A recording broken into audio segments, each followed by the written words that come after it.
delighted to be here today.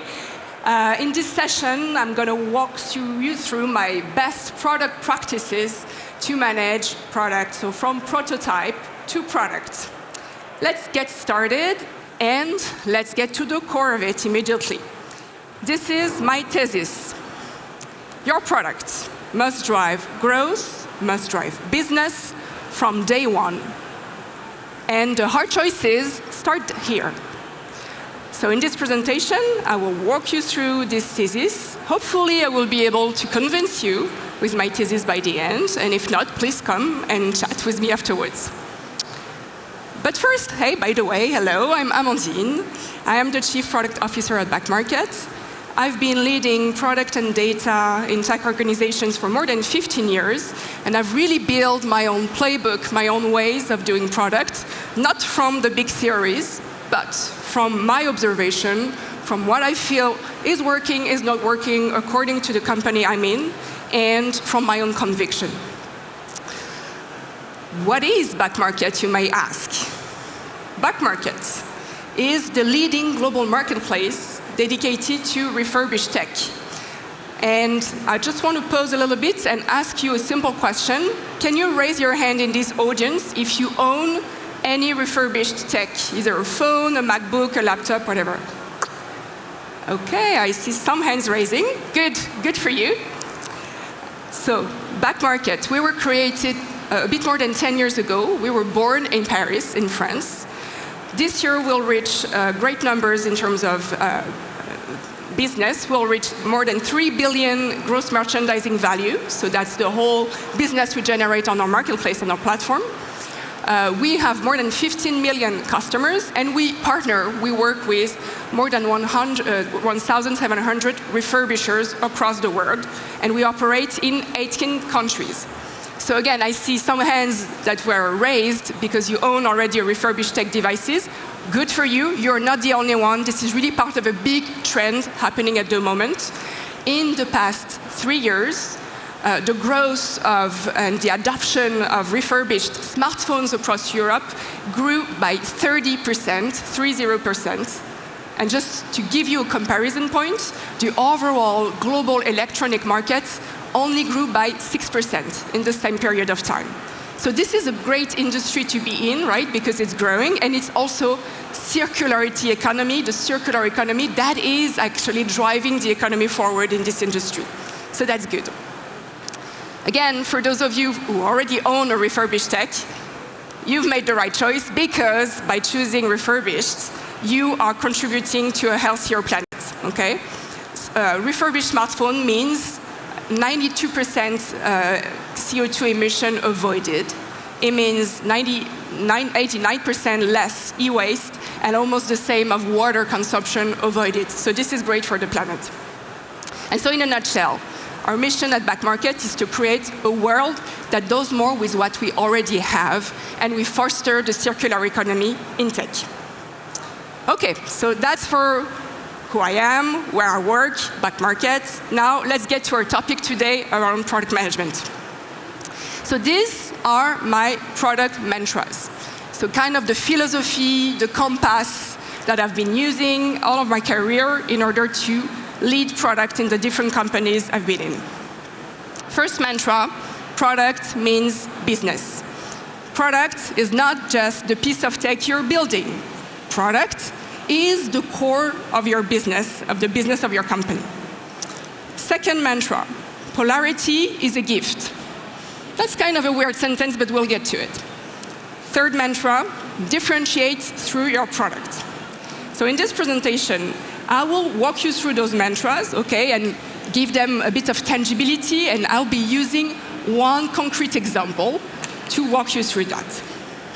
And the concrete example is actually a very recent new product feature we've launched at BackMarket that is called express replacement.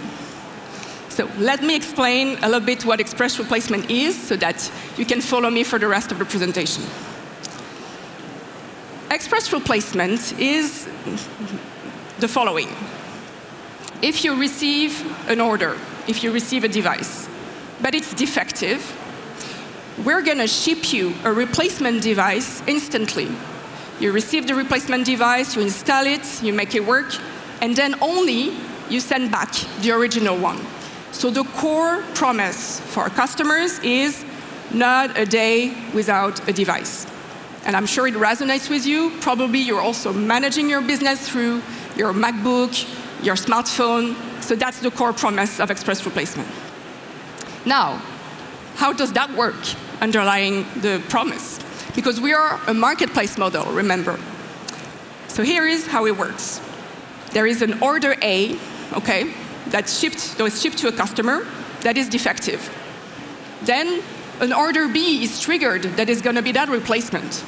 And our role in the marketplace is to actually manage all the financial flows, the financial reconciliation, so that the service looks seamless for the customer and they don't have to pay twice for that service, for the orders. A few figures before, again, we go into the mantras and the theory. Express replacement, when we launched it, had great success and actually exceeded our targets because we've reached 70% adoption rate by our customers and more than 90% satisfaction. Okay, now you know the product we're going to be talking about in this presentation. So let's go back to the mantras. And the first one, remember, product means business. Product is not just the piece of tech you're building. Product is your business. To put that in action in your company, at Back Market, we have come up with a process that we call the go-to-prod process. Basically, the goal of that process is, as a team and as the leader of my team, I want my team to be able to take calculated risk while creating a strong sense of accountability and get to a scalable product where everybody knows where we are and also what we do and what we learn from it. So there are a few keywords in this long sentence that I just want to pause on and explain a little bit. The first one, take calculated risk, take risk. I mean, this is the core of building your business, right? You're gonna have to take risk, and it's important as you grow your company and as you manage your team that you give that signal to your teams. Yes, go and take risk. But also, accountability, meaning go take risk, but please know what you're doing and be accountable for what you're doing. Whether you fail or win, that's okay, but just be accountable for it. Scalable, obviously, we're building tech here, so we want to reach high scalability, reach a lot of customers, a lot of people, etc., and learn, because all about the prototyping, the MVP, stuff like that, are about us improving our learning curve on what we do and what we deliver to our customers. And so, this go-to-prod process is a three-step process. First, hypothesis formation, hypothesis framing. Second one, experimentation strategy, and third one, communication and inspection. Today, for the sake of this presentation, I will only look into hypothesis formation because this is actually the core of putting your product in the center of your business. So, hypothesis, this is all about making sure you ask yourself or your team are asking themselves the right questions to prioritize the right things. Several steps here. The first one, easy, like opportunity summary. What is the thing you're building here? Can you just formulate that in a very, very easy sentence that everybody can understand? Second ask, supporting signals. You came up with this idea, like, it looks great, the sentence is easy, I understand that, but, I mean, what makes you think this is a good idea? Like, what are your supporting signals? It could be either your internal data that already tells you there is something there, it could be some user research, it could be looking at your competitors and stuff like that, but like, please, bring me those signals for me to validate, yes, okay, this is a good idea, go to the next step. And the two last ones are actually maybe the most important ones for our talk today. Opportunity sizing and definition of success. Opportunity sizing. It's here to actually force people in your team to look forward, look in the future at full potential. This product, this feature, what will be the impact? How does that connect to the overall business of your company? And give me that sense of, yes, I understand the big picture and this is the potential of this feature that I'm going to build. Opportunity sizing. Then, definition of success, extremely important as well. Please set some clear targets for your MVP, for the first product, the first prototype, the first iteration you're going to come up with. And these are like KPIs, obviously, on like what is the input metrics, the adoption, the click-through, etc. The output metric, harder to measure directly, so conversion rate, NPS, stuff like that. And a safeguard metric, like what you're going to improve will have an impact on something else. You should know, and please be prepared. What will be that impact? Going back to my example, express replacement. It was kind of a long project, a long initiative to get birth to, because it's complex to build, right? But I feel the defining moment where we said, like, yes, okay, let's go and do that effort, and let's build that product, was when we managed to tie that to the overall business of back market. And here is the key sentence we came up with, and the key findings there. Half of the customers who are going to receive a refund because they have a defective device, they will never come back. Okay. So that dude here on the picture is like, I bought this MacBook, it's not working, I'm disappointed in you. Okay, ciao, I will not come back. Okay. So tackling this problem is huge for the company because it means long-term trust of our customers, retention, and a better business for us. And that was kind of our big moment saying, yes, okay, this is very, very much worth it. Definition of success. When we prepared for this feature and for the development of this feature, these are the three main targets we set to ourselves, and we stayed true to them. 60% adoption, our input metric, was our goal. 85% satisfaction, output metric, second target, and a percentage in fraud as a safeguard. And so afterwards, when it was launched, we could be accountable and say, yes, it was worth it. We overachieved those targets, so we are happy, and we can continue building that product now, moving forward. And of course, it's not going to be a product presentation without talking about MVP. This is very important, but not just for the sake of the keyword or of just the sake of breaking things down. The philosophy behind building an MVP is the fastest way to learn, the fastest way to validate that your hypothesis is right, the fastest way to validate that your targets can be achieved and is actually going to build that long-term picture that you are after. And so the definition of an MVP is like, how do you get rid of all the complex stuff that is going to slow you down before you can reach those definitions and those conclusions, those first conclusions. And so for us, our phase one, for instance, was just one country, was just few simple orders, a daily capping of this feature to kind of test out how the fraud side was going on, before expanding to new phases and to expand the scope of your product. Okay, so that was the first mantra. Product is business, and how do you connect what you're building to the bigger picture? Let's move to the second kind of mysterious mantra. Polarity is a gift. So this is, for me, the key sentence behind. Addressing your business's polarity openly and honestly is one of the most critical muscles you can build in your company. As you grow a company, as you grow your teams, your business, you're necessarily going to face some tensions, some frictions, some KPIs that go this way, but the other one goes that way, and they kind of contradict each other. It will necessarily happen. Embrace that. Don't shy away from it. Make it a public conversation with your team and address the challenges openly, because this is how it's going to shape the culture of the company. And this is also how you're going to be able to build that muscle of making decisions and being accountable to them. So this is a very, very important one in order to shape the culture of your company. Let me give you a few examples, again, based on my favorite product, express replacement. So I'm going to go over two different polarities that we had to face as a team. First one, kind of a big one, product growth versus fraud. Of course, you saw it with the definition of this product. Let me recall you very quickly. You receive a defective device as a customer. You get an immediate replacement, and you set back the original one. Of course, not everybody is going to do that. So that's the fraud part. And how do you address that?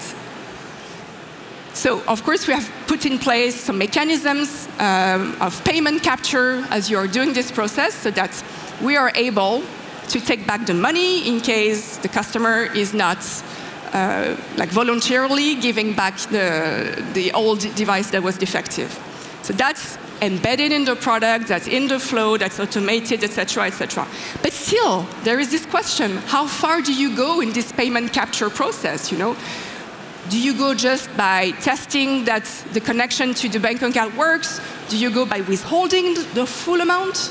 Do you go by withholding just a portion of the amount? That polarity is actually what is shaping the end goal you're putting into your product. And so that created some debates internally. And what we derive from this is actually our philosophy, our ways of managing this kind of question. In this example, we came up with those two very important concepts for us. Fraud is a tax. So, of course, we need to set clear targets in terms of fraud management and make sure we are not crossing that line as we grow and as we expand on the feature scope. But don't expect it to be zero. That would be very naive, right? And the second philosophy is we work for the good guys. The bandwidth of your team is not endless, right? So as long as within your target, your fraud target, spend the time working on the valuable customers and not chasing the 10 fraudsters that you have, because these are not the ones you're going to bet for your business. And so addressing this polarity very openly and transparently within our teams allow us to come back with this philosophy that we can share and, again, kind of build the direction we want to make with this company. Second polarity, customer delight versus margin. Kind of a classic one as well. Okay, so back to this flow, you understood defective device, replacement, send back the original one. But wait, what if the replacement device is actually cheaper than the order A? Because we're a marketplace, right? So it means our prices can fluctuate sometimes. That's another debate, another polarity. Another opportunity for us to define our philosophy there and really put together and put transparently how we want to address this kind of topic. And it comes first with understanding your customer intent. What we found out with this example is that actually customers, they value the service of the replacement, and they don't really consider the replacement device as a second order. So they will not really care for the €2 difference that might exist with the order of replacement. And also, some replacements will actually be more expensive than the original one. So managing both cheaper and more expensive order is a way for us to ensure that there is a financial sustainability in this whole service.